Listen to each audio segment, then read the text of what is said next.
Bagaimana menghadapi Dajjal, kan gitu pertanyaannya. Karena semua sudah ditentukan. Memang semua sudah ditentukan, tapi kita tetap dimintai pertanggungjawaban. Karena apa? Karena masih ada peluang dengan doa dan usaha. Jadi walaupun sudah serumit seperti sekarang ini, tetap ada jalan. Kalau sudah mepet pun perang. Kalau ini namanya baju besi. Jadi kalau yang diajarkan baju besi itu kepada Nabi Daud, yang dikenal kuat itu Nabi Daud. Jadi inilah kalau sekarang kita mau pakai baju besi ini. Kemudian setelah kita pakai baju besi, satu lagi senjatanya. Jadi yang kita mau apa itu sudah disediakan oleh Allah dalam Asmaul Husna. Jadi kita mau apa, mau kekuatan, mau apa aja, tinggal panggil nama Allah. Sudah ada pintu-pintunya semua. Jadi langsung kalau senjatanya ini, La ilaha illallah. Semakin kuat kesadaran kita, semakin kuat, maka senjata ini akan tajam dan akan bergerak otomatis. Kemudian bagaimana menghadapi Dajjal, kan gitu pertanyaannya. Karena semua sudah ditentukan. Memang semua sudah ditentukan, tapi kita tetap dimintai pertanggungjawaban. Karena apa? Karena masih ada peluang dengan doa dan usaha. Jadi walaupun sudah serumit seperti sekarang ini, tetap ada jalan. Jadi jalan menuju kebaikan itu Allah sediakan tetap. Kalau sudah mepet pun perang, ya kita harus menghadapi perang. Jadi ini saya mau menjelaskan cara kita menghadapi musuh atau cara kita untuk berperang. Ya. Karena perangnya melawan hawa nafsu diri kita sendiri. Jadi itulah musuhnya, bukan di tempat lain, tapi dalam diri kita sendiri.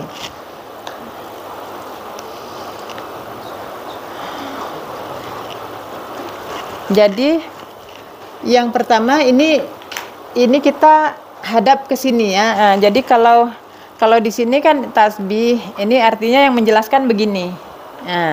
Jadi tasbihnya di bawah. Jadi ini yang saya gambarkan, tasbihnya di sebelah depan ya. Maaf ya belakang ya. Gini, subhanallah walhamdulillah wala ilaha illallah Allahu akbar. Jadi di sini tasbih. Jadi yang pertama sebelum kita melakukan apapun, tetaplah kita mulai dengan istighfar. Mohon ampun kepada Allah. Dengan menggunakan peta ini atau petunjuk yang seperti ini, insya Allah kita akan terpimpin. Terpimpinnya begitu kita mengatakan Astaghfirullahaladzim, itu dalam rasa kita, ya Allah, ampunilah ya Allah, ampunilah dosa kami, Engkaulah yang maha agung ya Allah. Jadi kita yang terbayang di sini adalah di sini subhanallah, maha suci Allah yang mencipta, yang mengatur, yang menggerakkan semuanya. Jadi kita di sini dalam istighfar di sini terbayang dalam menghadapi ketentuan Allah. Ya Allah, ampunilah hamba ya Allah dalam menghadapi semua ketentuan-Mu ya Allah.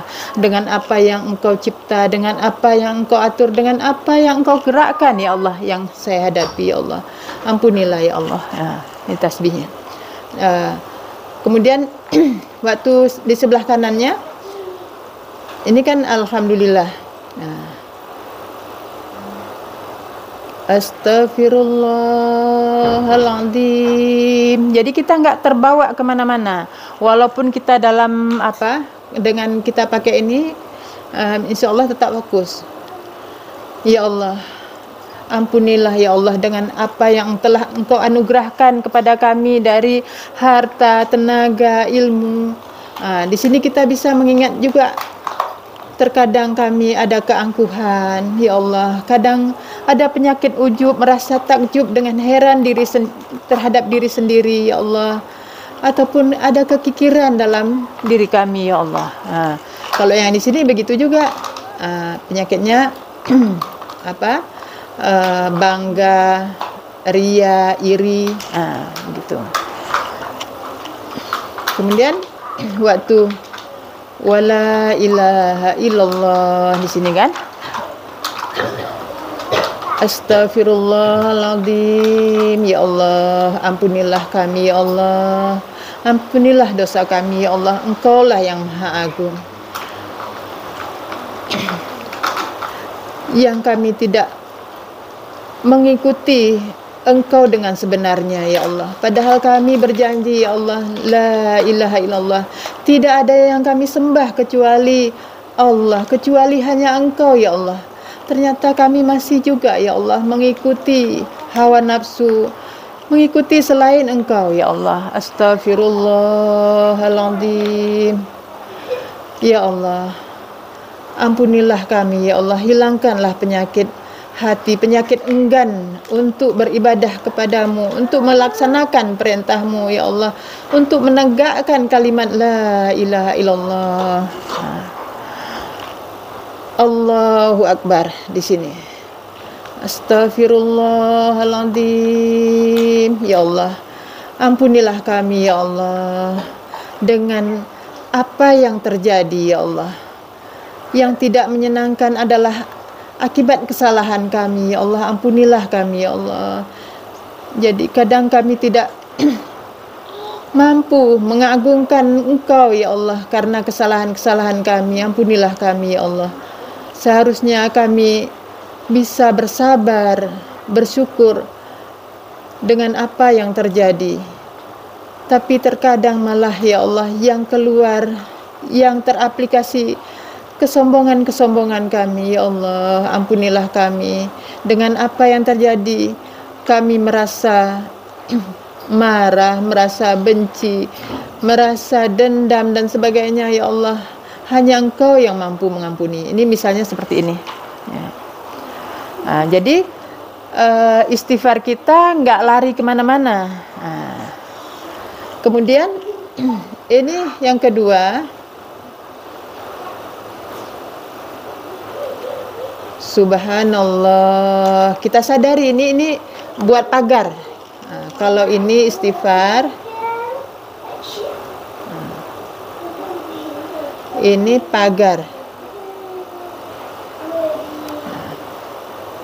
Subhanallah. Kalau kita nggak fokus, ulang lagi sampai fokus. Subhanallah, sampai fokus. Maha suci Engkau ya Allah, yang mengatur semuanya, yang mencipta, yang mengatur, yang menggerakkan Engkau ya Allah. Subhanallah, walhamdulillah, segala puji milik Allah. Harta, tenaga, ilmu, semua milik Allah. Wala ilaha illallah, tidak ada lain yang kusembah kecuali Allah. Ya Allah, hamba tidak mau menyembah hawa nafsu, maka tolonglah hamba agar teguh dalam pendirian. Ini kita ulang-ulang sampai fokus, sampai paham dengan apa yang kita ucapkan. Allahu Akbar, Allahu Akbar. Ya Allah, Engkau yang maha besar, Engkau yang maha berkehendak, semua terjadi atas kehendak-Mu ya. Ini yang kayak gini bentuknya pagar. Kemudian setelah buat pagar,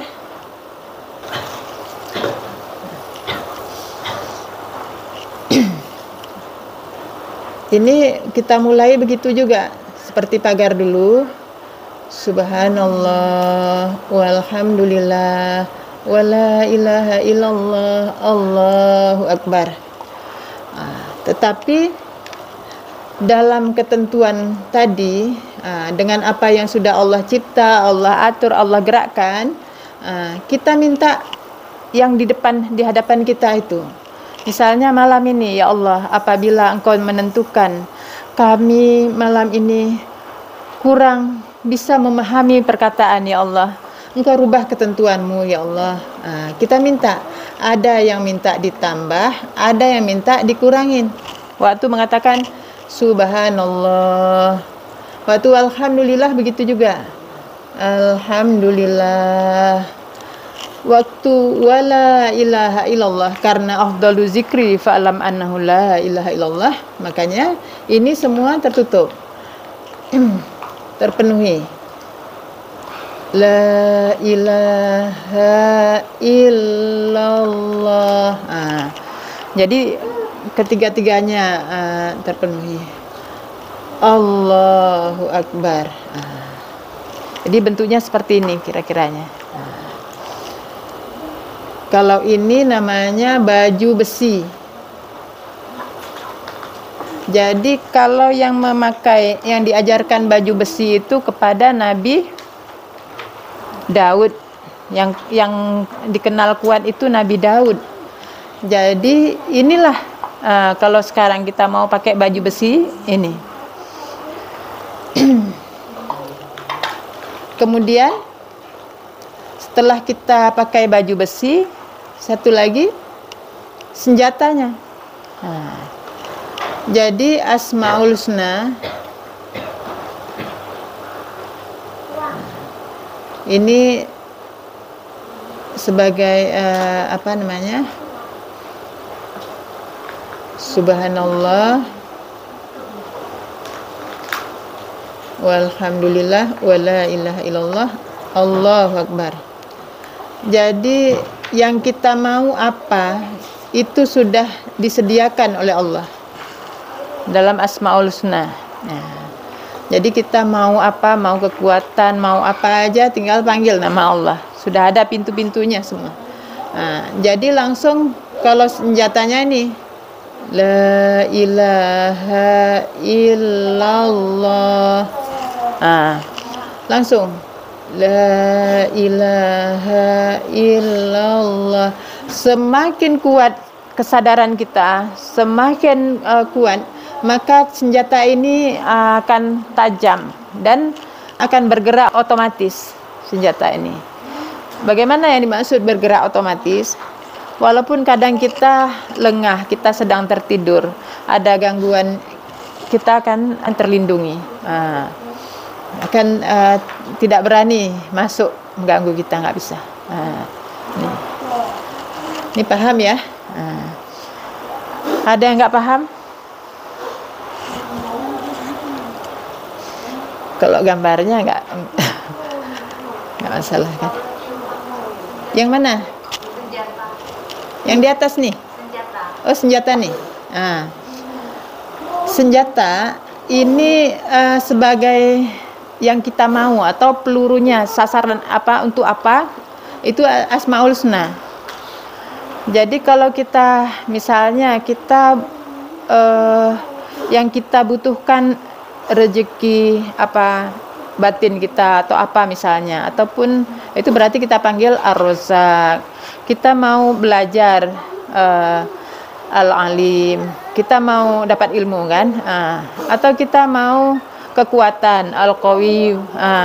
Jadi tinggal sudah kita panggil nama, langsung zikir la ilaha illallah, la ilaha illallah. Tapi ini dengan kesadaran. Mulanya dulu kesadaran. Nanti kalau udah itu memang udah jalan sendiri dia. Yang awalnya harus dengan sadar dulu. Paham nih? Jadi ini memang dari zaman dulu juga ini apa namanya, zikir itu sama. Cuma yang di zaman akhir ini dibuat seperti ini supaya apa, kita nggak lari kemana-mana. Karena luar biasa, iblis setan itu luar biasa banyaknya. Jadi kadang kita lagi mulanya konsen, tiba-tiba hilang. Tapi dengan jalan seperti ini, insya Allah terpimpin zikir kita. Jadi waktu la ilaha illallah, yaitu paham kita tetap tidak ada lain yang kusembah kecuali Allah. Artinya maksud kita itu benar-benar ya Allah, kami hanya mengikutimu ya Allah, kami hanya mengikuti firman-Mu ya Allah. Maksudnya itu. Ini di awal kita, yang penting kita sadar kita maksudnya ini apa, mau apa gitu. Ya, paham ya? Bukan ingat yang lagi di situ ada yang minta sama pulang. La ilaha illallah. Iya, ini kan artinya dalam berdoa, dalam berusaha, dalam berserah diri tetap menegakkan kalimat la ilaha illallah. Tetap yang kita ikut cuma Allah, yang saya patuhi cuma Allah. Itu maksud la ilaha illallah itu. Jadi ini kan punya makna semua ini. Seperti yang pertama tuh. Sini tasbih tetap dalam itu. Kalau dalam sholat ini kita lagi berdiri baca Al-Fatihah, ini lagi ruku, ini lagi sujud, begitu. Tapi kalau kita dalam keseharian ini kita lagi ngingat berdoa minta sama Allah, sedang bergaul, sedang berbuat, ini sedang berserah diri. Jadi artinya tetap kita menegakkan kalimat la ilaha illallah, tetap kita mengikuti yang Allah suruh, menjauhi yang Allah larang, yaitu mengikuti firman Allah. Jadi walaupun bentuknya begini-begini aja, tapi ini pahamnya luas. Dah jelas nih. Subhanallah. Jadi dulu pertama mula-mula sekali saya diajarkan itu zikir. Hari itu saya nggak tahu, masih awam sekali saya. Jadi dikatakan itu zikir yang pertama tazkiyah. Tazkiyah itu artinya waktu kita mengucap lisannya, misalnya mengucap Allah, hatinya sadar bahwa tasbih itu subhanallah. Itu masih awam saya dulu itu begitu. Jadi sekaligus Allah atau la ilaha illallah, tapi kesadaran semua ini diatur, digerakkan oleh Allah, subhanallah, itu ada. Satu lagi itu latihan itu 500 kali sehari minimal. Itu untuk apa? Untuk membersihkan dalam kita. Kemudian yang satu lagi namanya zardi. Udah pernah saya bilang ya. Jadi antara lisan, hati dengan pikiran. Pikirannya sadar bahwa Allah itu Maha Esa, Maha Kuasa, Maha Besar. Paham Allah itu ada sama kita. Dalam kesadaran kita. Lisannya mengucapkan Allah, Allah. Tapi hatinya sadar, subhanallah, Maha Suci Allah yang ngatur semuanya. Jadi ternyata dengan kita melakukan zikir yang kemarin tuh yang saya ajarkan ini, waktu kita tarik nafas, subhanallah, lepaskan la ilaha illallah, nggak usah diucap, karena kok diucap nggak sampai. Sadar aja. La ilaha illallah, itulah membangun untuk tumbuhnya tanaman. Ingat tanaman ya? Tanaman itu apa? Iman. Yang supaya tumbuh batangnya menjulang tinggi, akarnya masuk ke bumi, itu mendatangkan buah yang bermanfaat. Jadi ini menjadikan buahnya dengan kita alhamdulillah. Pertama tarik nafas, la ilaha illallah, la ilaha illallah. Ini jalan yang sebelah kanan kiri ini. Jadi alhamdulillah merah, Allahu Akbar putih. Tapi ini dipahamin dulu. Jadi waktu la ilaha illallah jalan sekaligus. Ini lebih ini kalau mampu seperti ini. Jadi artinya semua yang kita tujukan supaya Allah ridho. Itu adalah semuanya untuk melatih. Ini kita ini kan hewan ternak nih. Jadi hewan ternak itu memang kadang perlu dipukul, perlu kalau udah mereng-mereng sedikit sabun, biar lurus lagi. Kayak kita membajak ini.